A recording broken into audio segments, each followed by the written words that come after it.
नमस्कार मित्रों, विशुद्ध प्राकृतिक चिकित्सा विज्ञान केंद्र कानपुर में आपका स्वागत करते हैं। मैं डॉक्टर आर के शुक्ला आपकी सेवा में। जैसा कि ऋतुचर्या के माध्यम से हम एक एक छोटी छोटी वो विशेष जानकारियां जो हमारी आयुर्वेद संहिताओं में, आयुर्वेद ग्रंथों में हमारे ऋषियों के द्वारा हमें प्रदान की गई हैं, वो हम आप सभी तक पहुंचाने की कोशिश कर रहे हैं इन वीडियो के माध्यम से, अपने इस चैनल के माध्यम से। तो हमारे चैनल को अत्यधिक मात्रा में आप सब्सक्राइब करें, शेयर करें, जिससे कि आप सबके प्यार अनुसार हम नए नए वीडियो, नए नए लॉजिकल एक्टिविटी जो हमारे आयुर्वेद में कही गई हैं, जो प्राकृतिक चिकित्सा में कही गई हैं, वो आप तक पहुंचाने का काम करें। हम वर्षा ऋतु और शरद ऋतु का वर्णन करते चले आ रहे हैं। अब अंतिम ऋतु के रूप में हमारे बीच छठवीं जो ऋतु है वो हेमंत ऋतु है। हेमंत ऋतु इस नाम से परिचित हो जाइए। शरद के बाद, यानी कि शरद के बाद इसका शुभागमन होता है। शीत शिशिर के बाद का जो समय माना जाता है वो शिशिर के पहले और शरद के बाद, शिशिर के पहले, क्षमा चाहता हूँ, शिशिर के पहले और शरद के बाद का जो समय होता है वो हेमंत ऋतु का होता है, जो नवंबर और दिसंबर माह निश्चित माना जाता है हेमंत ऋतु के लिए। तो हेमंत ऋतु के विषय में आपने जाना। अब जो हेमंत ऋतु के वास्तविक रोग हैं, तो हेमंत ऋतु में वात कुपित अवस्था में होती है। कुपित अवस्था में क्या रहती है? वात। वायु अपनी बहुतायत में होती है, लेकिन पित्त अपना वर्क करता रहता है, मध्यम पित्त बना रहता है।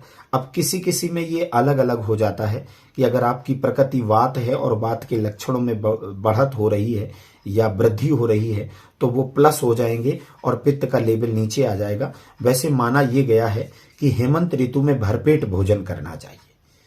अगर हम हेमंत ऋतु में भरपेट भोजन करते हैं तो कहीं ना कहीं से हम अपने शरीर के लिए अच्छा करते हैं, क्योंकि इस समय वात और कफज बीमारियों का होना विशेष माना जाता है। वात और कफ जन्य रोग हमें अत्यधिक मात्रा में परेशान करते हैं। आम दोषज बीमारियां जो हम खाना खाते हैं उसमें से कुछ भाग जो पच नहीं पाता है, वो शेष रस जो अपच रस है शरीर में जमा होता है, उसे आम दोष के रूप में जाना जाता है। साम और निराम आगे हम चर्चा करेंगे अपने अनेक वीडियो में।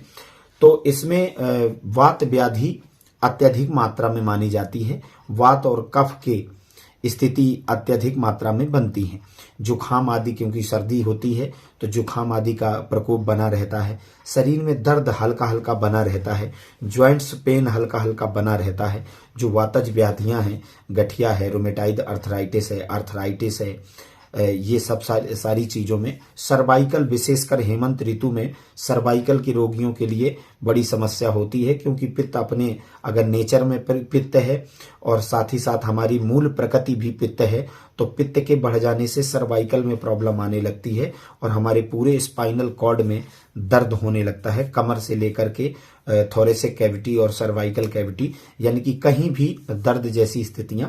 त्रिक संधान कह दें, दोनों भुजाएं, शीश और कमर की हड्डी, तो इसको त्रिक संधान कहा है। त्रिक संधान के रोग होने के ज्यादा चांस रहते हैं।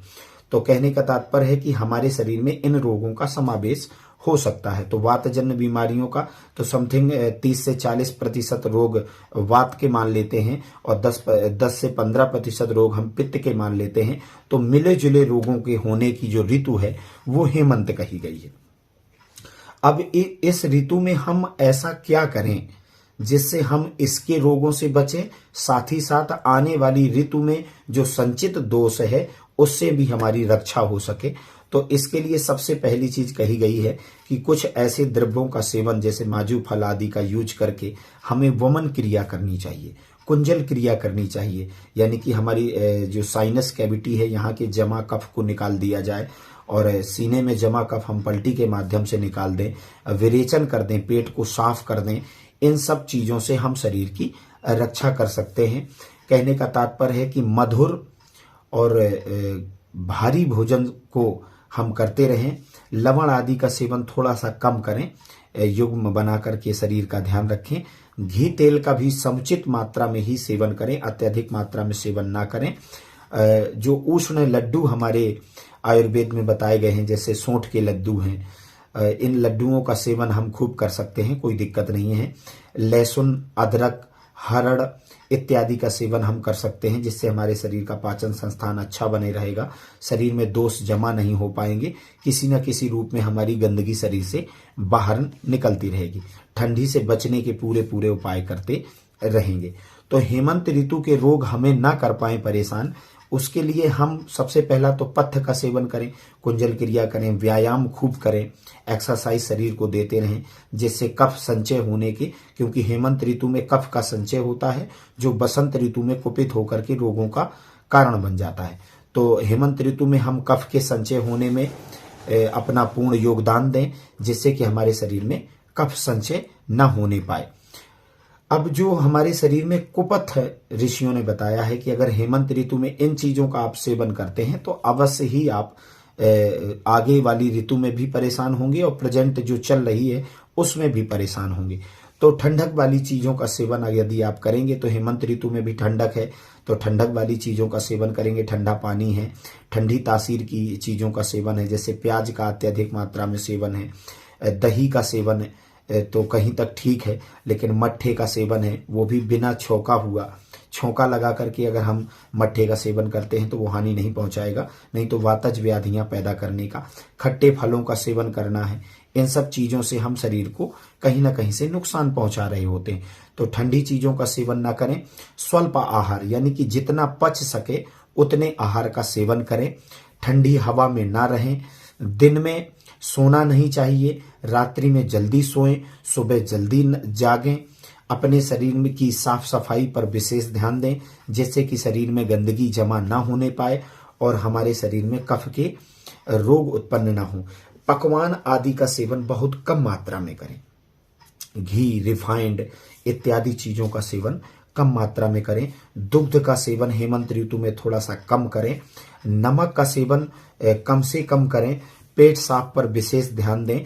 अगर हम इन समस्त चीजों को करते हैं तो कहीं ना कहीं से हम वात कफ यानी कि अगर देखा जाए तो इनको 35% रोगों का माना जाता है, कफ वात के जितने भी रोग हैं। हेमंत ऋतु में ही आपने देखा होगा कि लकवा के बड़े चांस बने रहते हैं। हेमंत शिशिर, खैर ये 2 महीने तो लकवा के लिए विशेष माने जाते हैं। फेशियल पैरालाइसिस है, अर्धांगनी है, एक अंग शरीर का शून्य हो जाना है, ऐसे सभी लक्षण हमारे शरीर में आने लगते हैं। तो कहने का तात्पर्य है कि हेमंत ऋतु में यदि स्वस्थ रहना चाहते हैं तो पहले तो शरद ऋतु का अच्छे से पालन करें, जिससे शरद ऋतु के जमा दोष हमारे शरीर में कुपित ना होने पाए, क्योंकि वर्षा में वात का कोप होता है, शरद में वात मध्यम रहता है, लेकिन जैसे ही हेमंत और शिशिर यानी कि ठंडक बढ़ने की कंडीशन आती है तो हमारे शरीर में वात के कुपित होने के चांस बने रहते हैं और कहीं ना कहीं से वो हमारे शरीर में रोगों को उत्पन्न करने का काम करते हैं। तो हमारी बात को आप बड़ी गहराई से समझ चुके होंगे और हमने एक एक करके 6 ऋतुओं का पूरा वर्णन आप तक भेजा है, किस ऋतु में किस दोष का संचय होता है। सबसे पहले दोष बता दिए, दोषों के स्वभाव बता दिए, इसके बाद किस ऋतु में किस दोष का संचय होता है, किस ऋतु में किस दोष के कुपित होने का समय होता है और वही दोष किस ऋतु में जाकर के प्रशमन हो जाता है, समन हो जाता है। तो साम और निराम ये 2 शब्द आयुर्वेद में लिए गए हैं कि अगर हमारे शरीर में पित्त प्रकृति है और पित्त प्रकृति हमारी साम अवस्था में यदि आमरस से मिल जाती है तो उपद्रव पैदा करेगी, लेकिन निराम अवस्था में जैसे आ जाएगी तो शरीर को आराम मिलने लगेगा। तो इन सभी चीजों को करते करते हम अपने शरीर का पूर्ण पालन कर सकते हैं, पूर्ण रक्षा कर सकते हैं, इन समस्त रोगों से बचने का काम कर सकते हैं। तो आयुर्वेद की इस विशेष विद्या को ज्यादा से ज्यादा हो सके तो शेयर करें, अपने समाज में फैली कुरीतियों को समाप्त करें, विरुद्ध आहार से हमारा समाज बच सके, ऋतुचर्या को अपना करके अपने दोष को बैलेंस कर सके। उसको ये पता होना चाहिए कि किस ऋतु में कौन से खाने का, कौन से आहार का सेवन करना चाहिए, किस ऋतु में दिन में सोना चाहिए, किस ऋतु में पेट साफ करना चाहिए, किस ऋतु में पेट के कीड़े समाप्त करने चाहिए। मैंने कहा था कि बसंत का और बरसात का, बसंत और बरसात ये 2 महीने पेट के कीड़े नष्ट करने के लिए बिडंगा रिष्ट है, बिडंगा आदि चूर्ण है, परवल के पत्तों का सेवन है जिससे पलटी होकर के शरीर का शोधन हो जाता है, करेले का सेवन है, नीम का सेवन है, इससे हम अपने शरीर में रक्त को भी प्यूरिफाई कर सकते हैं, रक्त की सफाई कर सकते हैं, ताकि हमको बार बार बीमारियों से न लड़ना पड़े। तो अपने छोटे छोटे बच्चों को इन वीडियो से परिचित करवाएं और उनको बताएं कि इन समयों में, इन नेचरों में हमें इन चीज़ों का सेवन नहीं करना चाहिए। तो शायद मेरी बात आप तक बहुत अच्छे से पहुंच रही होगी। इसी आशा के साथ हम आपसे विदा लेने चाहेंगे। हमारे साथ यूं ही बने रहें, हमारे चैनल को ज़्यादा से ज़्यादा सब्सक्राइब करें, लोगों तक पहुंचाएं, ताकि लोग इसे केवल देख करके, समझ करके ऋतुचर्या के माध्यम से अपने शरीर में रोगों के नाश का कारण स्वयं ढूंढ सके और हमारा समाज स्वस्थ हो सके। इसी के साथ विदा लेना चाहेंगे। नमस्कार, जय हिंद।